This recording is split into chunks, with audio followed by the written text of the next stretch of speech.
दिगंबराय मादत्ता की जय।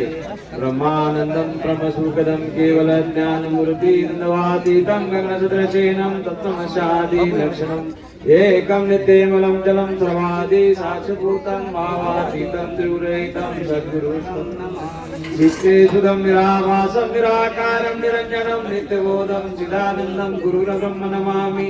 ध्यानमलं गुरुमूर्ति पूजामलं गुरुपदं मंत्रबलं गुरुवाक्ये मोक्षमलं गुरुकृपा गुरुनादिर्नादिच्छा गुरु परम दैवतं गुरु परमतरं नास्ति तस्मै श्री गुरुभ्यो नमः।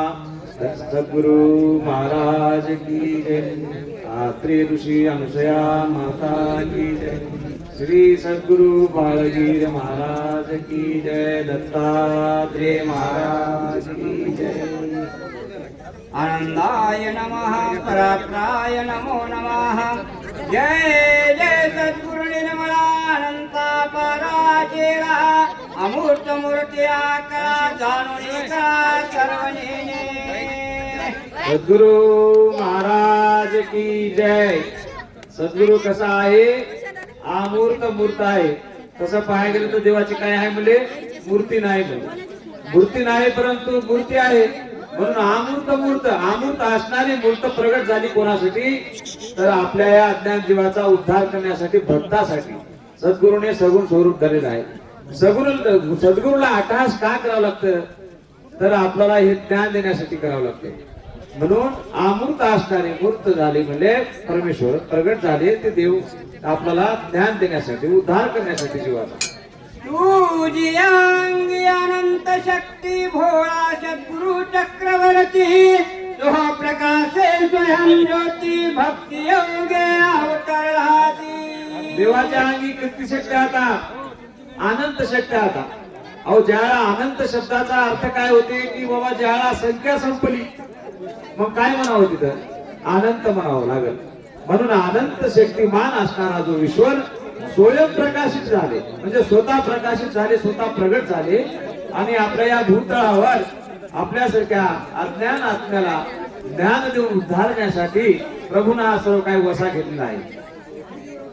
प्रज्ञा म्हणू तरी नाही जाणीव, सुज्ञ म्हणू तरी नाही नेणीव, जाणीव करून यावा श्री गुरुराव भोळा तू। देवा म्हणले आता या ठिकाणी कवी करता आपल्याकडे लहानपणा घेऊन देवाला विनंती करतात, देवा मी फार शहाणा नाही म्हणजे फार सुज्ञ नाही, माझ्याकडे ज्ञान नाही, परंतु जाणीव आणि नेणीव मी शहाणा येडा जसा बी असेल मी गुरुच्या पायी लीन आहे, शरण आहे सद्गुरूला। म्हणून या ठिकाणी सर्वस्वी करता आणि करविता कोण आहे? तर तुम्हीच आहात देवा म्हणले। नवल तुझे भोळेपणे शहाणे वेदानी एवढे अतर्क्य गती तुझी जाणे तुझी तळा तुझी पाय। वारे वा देवा म्हणले किती नवल तुझं भोळेपण आहे म्हणले। तुझं भोळेपणा दाखव तुझ्या जगाला म्हणजे भोळेपण कसं आहे बघा। या ठिकाणी 4 वेद 6 शास्त्र 18 पुराण स्मृती काय सगळा खटाटून कोणी केला? कर्त्यानं दत्तात्रय प्रभूने केला, आनंद मालकाने केला आणि मग मान कोणाला दिला? भक्ताला दिला, तुम्हाला मला दिला। हे कवित्व कोण केलं? ते कवित्व कोण केलं? हे पुराण कोण रचलं? ते पुराण कोण रचलं? म्हणून हे मान मी केलो म्हणते मनुष्य केलंय कोणा? बुद्धी दिली कोणा? तो देव भोळा राहून बाजूला भक्ताचं नाम त्या देवानं पुढे केलं। या ठिकाणी 5 मिनिटं आपल्या कालच्या भागावर मी थोडस घेत आहे। आज ते निघाले बाबा मोठे, पण मी ज्या दिवशी सांगितलो माया व्हा तुम्ही राग धरू नका। मी काय म्हणलो तुम्हाला की बाबा तुम्ही जे काही नाम स्मरण करता रोजच्या 10 माळी 20 माळी गुरु आपल्याला सांगत आहे, मी रोज इतक्या माळी करतो तितक्या माळी करतो, हा अभिमान आणू का? हा माझा म्हणण्याचा उद्देश होता। तुम्हाला भक्ती केल्याने संसारामध्ये किती सुख आहे दुःख आहे हे सांगाय माझी नको नाही। जसं तुम्ही भक्ती मार्गामध्ये आल्याच्या नंतर जसं पायी दिंडीला तुम्ही आल्या, पायी दिंडीला आल्यावर तुमच्या काय संसारामध्ये फरक पडला, तुमची काय शांतता झाली, कुठे तुमच्या मनासारख्या काय गोष्टी झाल्या, त्याच्यामध्ये काय परिवर्तन झालं हे सांगा तुम्ही, हरकत नाही, बेशक सांगा, सांगायलाच पाहिजे। हे सांगलं तर दुसरं कोणी करल भक्ती, त्याला बी लढा लागल। तुम्ही लक्षात घ्या, मला सांगायचं काय होतं, तुम्ही गैरसमज काय केल्या ते तुम्ही मायावा ऐकून घ्या। माझा उद्देश तुम्हाला दुखवावा हे नाही, तुमचं मी लेकरू आहो, या ठिकाणी मी कोणाला दुखिणारा न हो, दुखवावा अशी माझी इच्छा सुद्धा नाही. परंतु थोडासा गैरसमज झाला त्या दिवशी. महाराज काय म्हणाले, तुम्हाला काय अनुभव आला सांगा. मग तुम्ही डोळे लावून नामस्मरण केल्याच्या नंतर तुम्हाला काय दिसलं, कसं वाटलं मनाला, हे अनुभव सांगा. सांगायला हरकत नाही, सांगायलाच पाहिजे ते अनुभव. परंतु तुम्ही रोज किती नामस्मरण करता आणि काय माझं किती नामस्मरण झालं हे कोणाला सांगू नका. हा माझा उद्देश होता की आपलं हे गुप्त ठेवा, की जसं आपलं धन आहे ते. मी रोज असं म्हणू नका की बाबा अहंकारानं मी रोजच्या 10 माळी करतो, 20 माळी करतो, मी पोती वाजवतो, 10 वाऱ्या मी पंढरीच्या वाऱ्या केल्या, महाराजाला मी 50,000 रुपये दिले, महाराजाला मी दरवर्षी असं करतो तसं करतो. हा मनानं मोठानं मुखानं अभिमान सांगू नका. त्याने काय होईल तर पुण्य तुमचं जाईल. असं म्हणलो मी. जे काही तुम्ही अन्नदान करता, नामस्मरण करता, हे गुप्त ठेवा. हे माझा सांगण्याचा मायावा सगळ्याला तुम्हाला उद्देश होता माझा. ना कळेची कोणा प्रती तुझी हे आतर्क्य गती, जरी कल्पावरी वाचविली पोती, तरी निश्चिती आतर्क्यती. हा, 1 वर्ष 2 वर्ष नाही, कल्पावरी जरी पोती वाचली तरी ते मूर्ती आतर्क्याला म्हणजे आपल्या लक्षाला येणारी नाही. बरं, आपण तुम्ही म्हणसाल की आपण आता 4-8 दिंड्या झाल्या, माझं वय 30 वर्षापासून हे पोती हे सगळ्या गोष्टी काय आता आपल्या अज्ञानपणाच्या आता. परंतु ज्ञान तर्काला येणार नाही, गुरुचं रूप लक्षाला येणार नाही. आता शिकतच राहावं लागणार आहे मरेपर्यंतही. म्हणून हे सतत आपण ते आपल्या तर्काला येणार नाही. म्हणून या ठिकाणी सुद्धा ग्रंथकर्ता म्हणतात की मी कल्प जरी पोथी वाचली, नाना प्रकारची देव असतो, तुमची मूर्ती माझ्या काही ध्यानाला किंवा तर्काला येणारी नाही. म्हणजे चराचरी जीव सर्व तिथे भावना एक तत्व, धातु पाषाण प्रतिमा देव, चैतन्य स्वरूप जाणवी तू. सगळं काय आहे बघा. आता ईश्वर काय म्हणतात या ठिकाणी, ध्यान पोथी ऐकते वेळेस शब्द न शब्द माणसाने काय करावं, ध्यानपूर्वक ऐकावं. म्हणून राजा दलाधनाला किंवा राजा येदूला ज्या तुम्हाला सांगतात त्याला काय म्हणतात, सावध हो, सावधान हो. घडी घडी सावध करतात. आणि गुरु काय करायचं आपल्याला, सावधानच करायचं. मग हे सगळे काम सावधान करण्याचे करतात. जीव काय आहे अज्ञानामध्ये सावध राहतो. म्हणून या ठिकाणी काय म्हणलेलं आहे की ज्या वेळेला आपला हा गुरु महाराज आले, ते हातरक्याला येणारी न मूर्ती आपल्या आई आणि घडी घडी ज्ञान देण्याचं कार्य करतात. की याच्यातला शब्द जर विसरला आणि आपण जर चुकलो म्हणजे फेऱ्यामध्ये पडलो. म्हणून आपला पडू नये हेच तळमळ आहे देवाची. म्हणून सावधतेने ऐका म्हणले. त्याची म्हणजे पोथी लक्षात येईल. पोथी काय म्हणालेत, महाराज काय सांगालेत. बाळगीण महाराज जीवनचरित्र आहे, हे ऐकल्यानं दुसऱ्याचं कोणाचं हित नाही, आपलं हित आहे, आपल्या जीवाचं हित आहे. म्हणून ध्यानपूर्वक ऐका आणि आचरण बी त्याप्रमाणे करा, म्हणजे आपल्याला ते सर्व काही फळ प्राप्त होईल. सिया तुझ्या निज बोधा कोण जाणे, स्वतः सिद्ध तुझ्या पाराची मर्यादा तुझा तुझी जाणसी. जेव्हा म्हणजे तुझ्या रूपाची तुझ्या गुणाची मर्यादा तुझा तूच जाणशी. म्हणजे अनंत चराचर चैतन्य व्यापक सर्व काही रूपे हे जे आहेत ते तुझेच आहेत. म्हणजे देव कसा आहे तर तुमच्या आत्मयात सर्वात आहे. हा आत्मा पाहायला गेला तर हा ईश्वर आहे, या स्थूळाचा साक्षी आहे. आत्मा हा परमात्माचा अंश आहे. म्हणून जड चैतन्यामध्ये सर्व व्यापक तत्व परमेश्वर आहे. तुमच्यामध्ये देव, माझ्यामध्ये देव, हार एक जीव जंतूमध्ये देवाचं रूप पहा, अशी अवस्था आपल्याला व्हावी, हेच जीवाचं कल्याण आहे.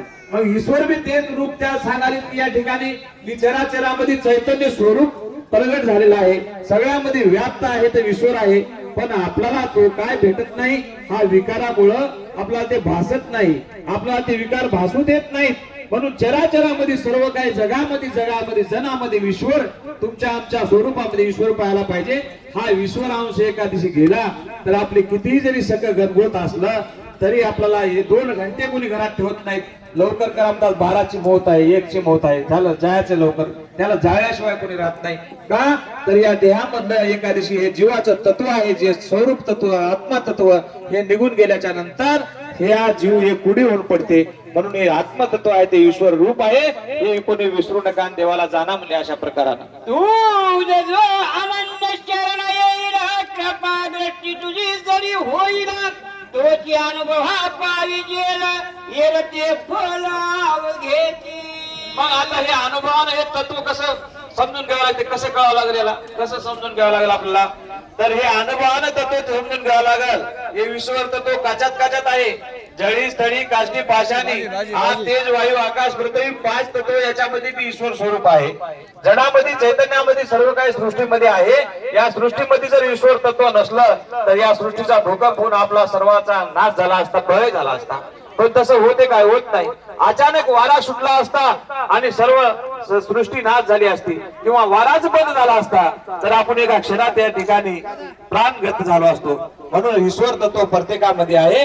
म्हणून लहानाचा मोठ्याचा कोणाचा अवमान करू नका, कोणाला रुद्र असं भाषण करू नका किंवा परमेश्वर जाणणं म्हणजे परमेश्वरी हे हार जागी आहे असं समजून परमेश्वराचं स्वरूप करणं हे अनुभव घेणं होय.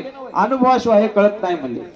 आयचिया तुझ्या अनुभवाची केव्हा निदास पारेन मानसी म्हणून या घोषित अहरणीची नाम तुझे गुरुराया.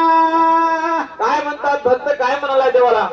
अशा अनुभवाची मला कवा खून कळल आणि तो अनुभव कवा येईल मला, आणि तो अनुभव कळण्यासाठी देवा मी रात्रंदिवस दत्त दत्त दत्त दत्त दत्त दत्त दत्त असं नाम मी घोकत आहे. म्हणजे देवाचं नाव का घेतो देवा? तुझं नाव, तर तुझं हे अनुभव तत्व मला कळावं, तुझं रूप मला कळावं म्हणून मी रात्रंदिवस देवा तुझं मी नाम घेत आहे. हा अनुभव करण्यासाठी घेत आहे. तुझ्या नामाचा छंद, तुझ्या नामे प्रमानंद, तुझ्या नामी आल्हाद, नाम प्रबंध भजनी तुझ्या. आता या ठिकाणी तुझ्या नामाचा आनंद, तुझ्या नामाचा प्रेमानंद, तुझ्या नामाचा प्रमानंद, आनंद प्रेमानंद प्रमानंद काय सांगितलं? 3 बाऱ्या सांगितलं. पहिल्या सुरू क्षणिक आनंद होते आपल्याला, मग छंद लागला नामाचा, लागो म्हणजे नामाचा छंद, नामाचा छंद लागला पाहिजे, अखंड ध्यास लागला पाहिजे नामाचा, नाम अखंड घेतलं पाहिजे. नाम एक काय करायला आपल्या मुखाला काय काम आहे? आपण हाताने सर्व काही काम करतो, दळता काढता भांडता बोलता बसता उठता देता घेता वदनी वदावे श्री गुरुदेव दत्त. अक्षय अखंड मुखाने नाम घेतलं पाहिजे, याचा छंद लागला पाहिजे. मग छंद लागल्याने काय होते? त्या नामाचा आनंद होते. मग आनंदातून अधिक छंद वाढल्यानं प्रेम वाढते, मग प्रेम आनंद होते आणि मग काय होते? मग ब्रह्मानंद म्हणजे ईश्वर स्वरूप प्राप्त होते, त्याची आपल्याला अनुभूती प्राप्त होते त्या अनुभव तत्वाची. म्हणून ह्या गोष्टी कर्माने आपल्याला प्राप्त होतात, सहज प्राप्त होत नाहीत. एकादशी केलं ना, आज आता 7 दिवस महाराज सांगायला आपण केलं आणि घरी जाऊन विसरून गेलो, मग कसं होईल? तर कवाच विसरायचं नाही. आता आपण एकादशी एका झाला की म्हणले काकडा झाला काकडा झाला, सत्याचा काकडा झाला, काकडा झाला नाही. ज्या दिवशी पुढीतून जीव निघून जाईल त्या दिवशी काकडा होईल, तोपर्यंत आपला काकडा नाही. म्हणून आपण नाम घेतलं पाहिजे. तुझ्या नामाचा जरी मोर सगळं साधे अंते सार, म्हणून या निरंतर नाम तुझ्या नामाचा देवाच्या नावा एवढं मोठं काही नाही. म्हणून निरंतर नाम घेतलं पाहिजे. या ठिकाणी पृथ्वीवर नाम आणि जीवावर हे आहे, मनुष्याचा अवस्था आहे. नाही असं नाही. या पृथ्वीवर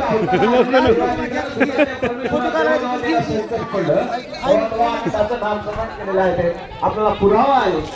मग त्या सगळ्यांना जर त्याच्या संकटासाठी जर तेवढे प्रभावी स्वर्गाचे राहणारे अमर असणारे ते सुद्धा जर ईश्वराचं नाम स्मरण करतात, तर तुम्ही आम्ही नाशिवंत असणारे मनुष्य अल्पस आयुष्य असणार आपलं, आपण का बरं नामापासून दूर जावं? म्हणून त्या नामाचा बडीवार फार मोठा आहे म्हणतात सद्गुरू. आपण काय केलं पाहिजे? तर त्या अखंड नाम स्मरण केलं पाहिजे. म्हणजे आनंद आनंद आनंद आनंद आनंदे आनंदे आनंदे आनंदे आनंद आनंदे आनंदे आनंदे. सद्गुरु महाराज की जय. या करता साधन सुगम काहीच नेणे आत्मक तुकाराम, प्रत्यक्ष गुरु चरित्राचे ध्यान येण्याची पंत सापडेला.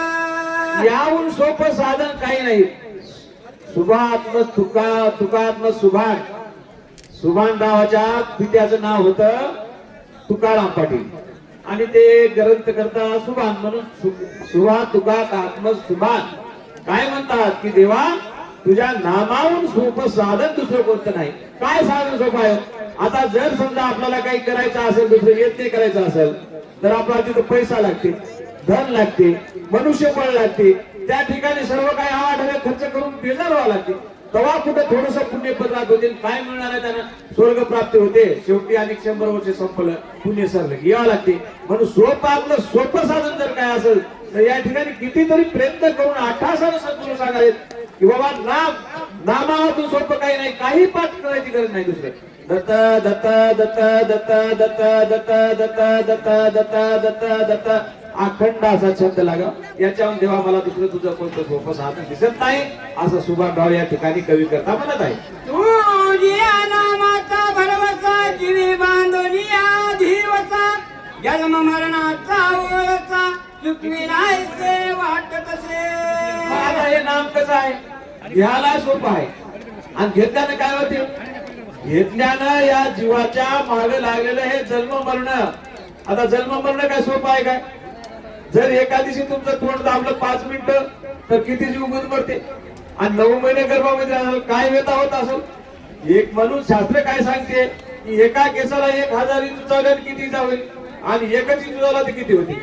आणि मग 3.5 कोटी केस अंगावर राहतात. तर एवढी व्यथा जन्म मरणाची आहे. म्हणून इतकं 84 लाख बऱ्या मरणात ते. म्हणून सोपा आणि सुलभ साधन गुरुनं सांगितले की बाबा दत्त दत्त म्हणा आणि आपल्या जीवाचा उद्धार करून घ्या. याच्यावर सुलभ साधन दुसरं सोपं कोणतं नाही बाबा. आता करे कैसे करी तारतील तरी तारी मारी ठेव पाया जवळी आतवा दुरी घाली संसारी आतवा नको. आता देवाला काय विनंती करतात? भक्त काय म्हणाला आहे? देवा आता जसं तुझ्या मनी असेल तसं करा देवा. प्रभू मी तुम्हाला शरण आहे. ठेवा वाटलं ठेवा, मारा वाटलं मारा, तारा वाटलं तारा, मर्जी तुमची. मग असं लीन होऊन गुरुला शरण या बरं. मग आपलं सगळं काय गुरु जाणतात, देव जाणते सगळं. पण आपल्या आमचा अहंकार टाकून लीनतेनं प्रभूला शरण गेलं पाहिजे. जसं या ठिकाणी स्तुतीमध्ये म्हणत आहेत की देवा मार तार काय करायचे ते कर, आता मी तुला शरण आहे म्हणे. मी तवमती मंदा हे पूर्ण करीतो युक्ती काही तरी राम तरी माता वरद कर ठेवून श्री गुरुचे चरित्र वदवारे. आता मी असणारा असा मतिमंद आहे, मला बुद्धी नाही, मला ज्ञान नाही, मी ज्ञानहीन आहे. परंतु हे गुरुचं चरित्र मी वर्णावं हा मी एक मनामध्ये असा एक वसा घेतलो आणि हा माझा हेत पूर्ण करा आणि हे गुरुचं चरित्र माझ्या मुखातून वधवा, अशा प्रकारची विनंती सुभाषराव करू लागले. आता अध्यायी झाले निरूपण सकळ जनाचे सांगितले साधन गुरु दत्त श्रेष्ठ सर्वांची खूण म्हणून अध्याय संपविला. आता या ठिकाणी काय झालं तर गुरु महाराजांची विनंती केली. कालच्या अध्यायामध्ये महाराजांनी काय केली कथा, काय चरित्र झालं असं म्हणून त्याने अध्याय संपला. आजचा ठिकाण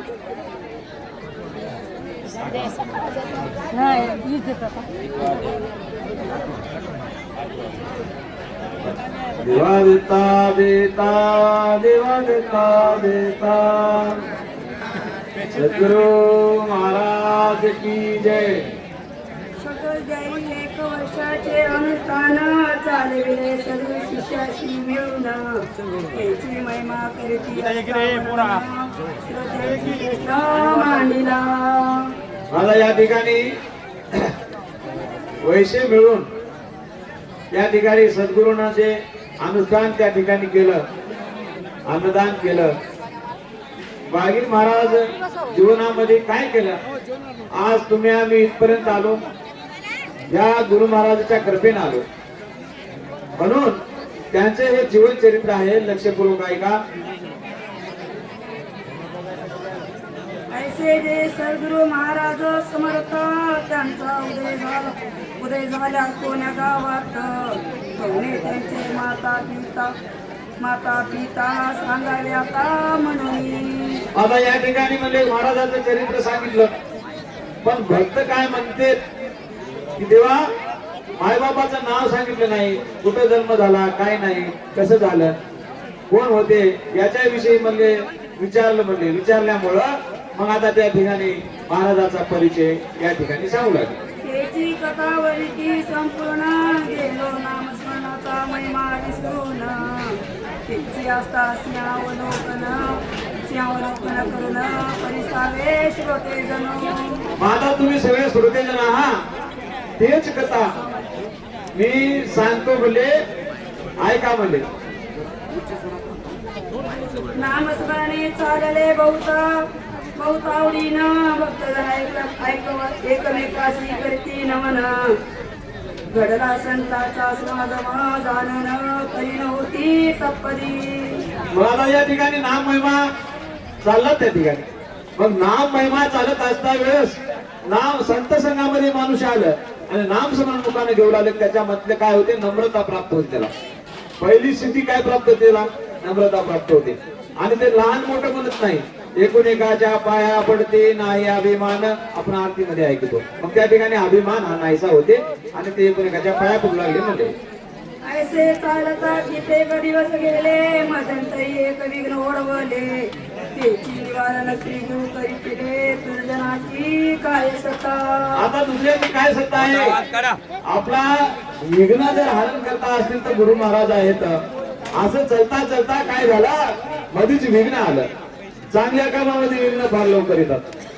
एरी तुम्ही काय बी करा त्याचा आवापवा होत नाही, पण चांगल्या कामामध्ये ती वर काय झालं तर त्याचा आवापवा करायला लोक मागे पुढे बोलत नाही. आणि तसंच त्या ठिकाणी बी एक विघ्न आलं म्हणजे.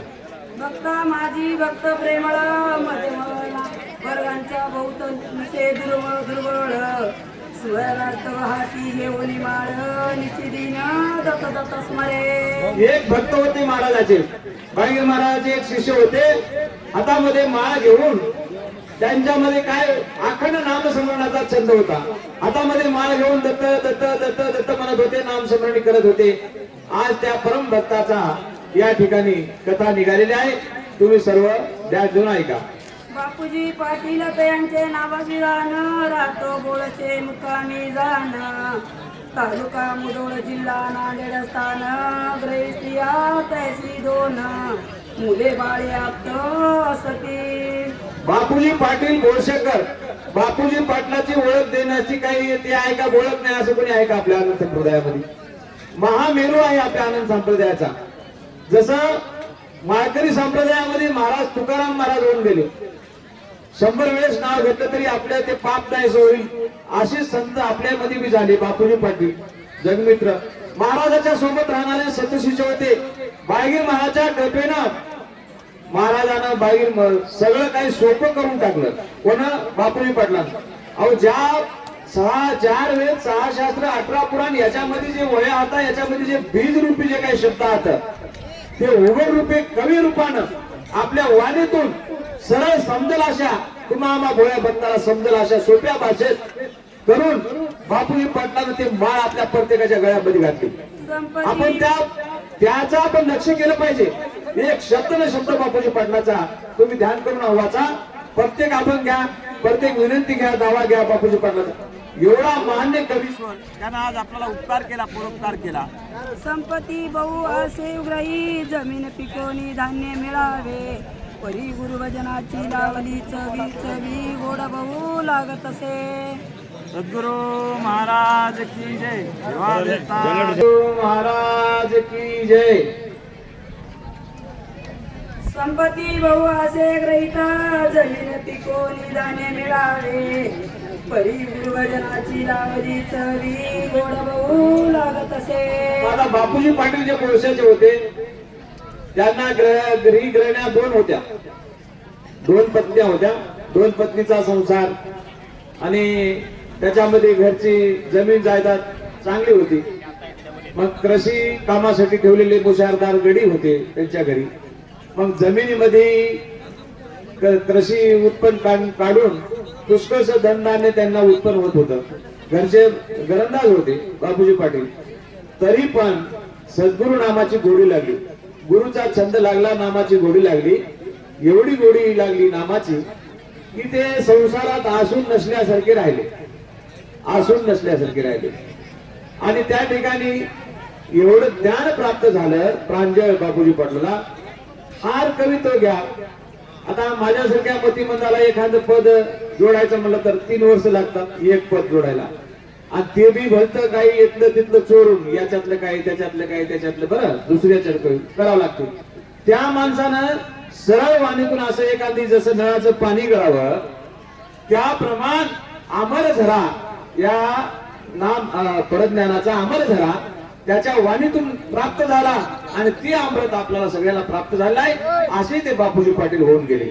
तो वर्ष स्मरण माझी लिपून होते किवळे स्थानी मांडून स्थान गुरुशीचली सदालीन सेवा गुरुची नित्य करी. आणि अशा असणारे बापूजी पाटील गाव त्याचं बोळसा आणि परंतु घरचे चांगले होते, सुपीक जमीन होती त्यांच्याकडे, घरंदाज होते घरचे, ते सगळं सोडून महाराजाच्या सेवेमध्ये सादर राहत होते.